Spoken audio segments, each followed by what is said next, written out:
As the RNC is reporting its worst fundraising year in almost a decade, former President Donald Trump says it may be time for a change in leadership. I think she did great when she ran Michigan for me. I think she did okay initially in the RNC. I would say right now there'll probably be some changes made. More on this. Dave Weigel and Sophia Cai join us now. Dave is national political reporter for Semafor, and Sophia is national politics reporter at Axios. Great to see you both here.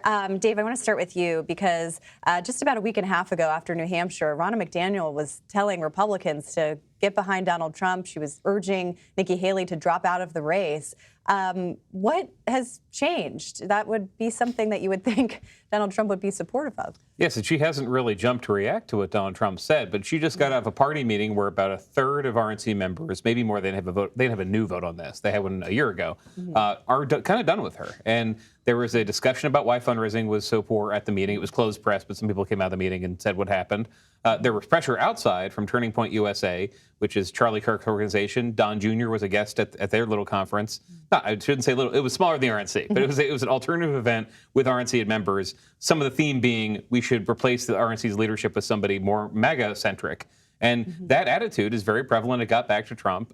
If he wins the nomination, then he does get to layer over, replace the RNC chair with whatever he does. He just would be doing it with somebody who has been unfailingly loyal, as you said, to him through her entire tenure. Yeah, and you know, it's interesting that loyalty, what I think is underestimated about this campaign is the way in which the Trump campaign has really shored up support at the state party level. One good example of that is Nevada, where he's having the caucus, is going to run away with it there, obviously, since Nikki Haley's not participating in the caucus. But Sophia, you've got some reporting about kind of what the campaign is looking for there. Is there a concern about turnout? Because I am kind of curious if it's already a foregone conclusion that he's running away with it in Nevada. Are they concerned about what those numbers might look like? Yeah, I mean, look, he's definitely going to get all of the delegates, but I think the issue here is that it could be potentially very embarrassing if a lot more people turn out in the primary. I mean, already more than 50,000 people have voted early in the primary. And no one has voted for Trump, and that's because Trump is not on the ballot there. There's a none of the above option, which I'm sure there's going to be a lot of votes for.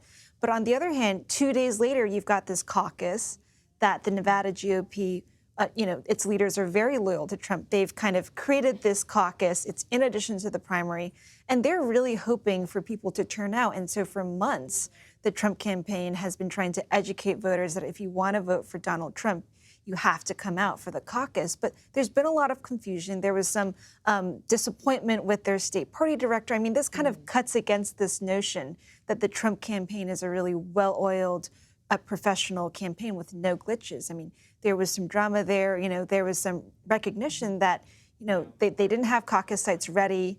They only have one full-time paid staffer. This is the Nevada GOP. I mean, under the surface, there is some concern about turnout and organization when it comes to the Nevada caucus. Yeah, that's a good point, especially since they made this so. I mean, it is interesting to me, Dave, that, we're all sitting here in the middle of a campaign season. Typically, we would kind of be on the road covering every inch of this. We kind of know what's going to happen. He's still going to get those delegates in Nevada.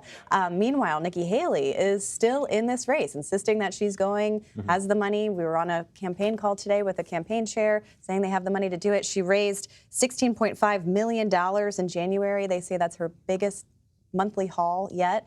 The math, though, still doesn't seem to add up. What's the case that Haley is making, according to her campaign? Not really. I think we're all on the call, and if you had to go from that call and just consult your notes and say, how do they win the nomination, it's still not clear. Because they are going to take this loss in Nevada, which they baked into it. They called it, again, on a rigged primary in the call. They're going to South Carolina, which they will not say they can win. They're very proud of not setting a benchmark, but we can brainstorm. What's the last candidate who lost their home state primary and became the nominee? Nobody. Right. And after that, they will refer to how many states have semi-open primaries, independents who can vote. South Carolina is semi-open. There's not party registration. So this will be another proof. In a place where people know her, do they show up with the ability, a former Democrat or an independent, with the ability to vote for her? Do they bother? They're not even saying they will.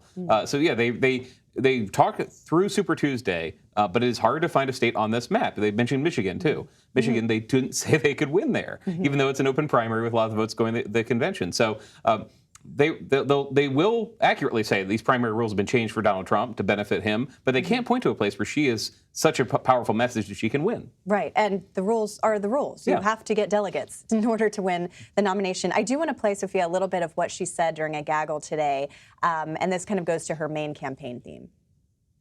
They know Joe Biden can't defeat me. You can look at every one of the polls. I defeat Biden by double digits. And so it's no surprise that the Democrat Party's focusing on getting me out. They're working with Trump to do it. I'm going to continue, and we're going to work hard, and we're going to close that gap.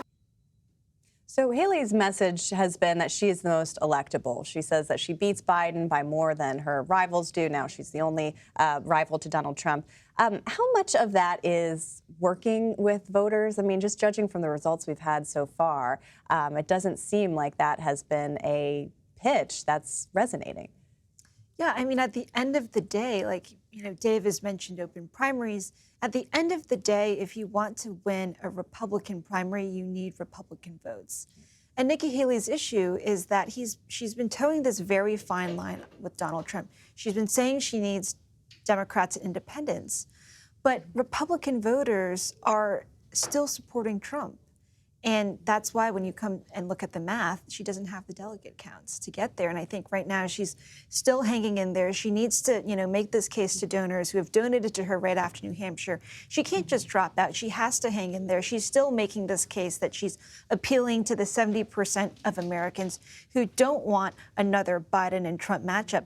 That is all true. But I think, Nikki Haley's path is still pretty narrow. Yeah, I mean, you mentioned the donors. I mean, that also seems, we know why people fold campaigns for a variety of reasons. One of them is that they run out of money. It doesn't appear, at this point, Dave, that she is anywhere close to that. I mean, her campaign keeps saying they have enough money to go the distance. But at what point does that start to maybe dry up, or the pressure starts to build? Or is there this kind of thought process that, look, Trump is still facing lots of criminal indictments.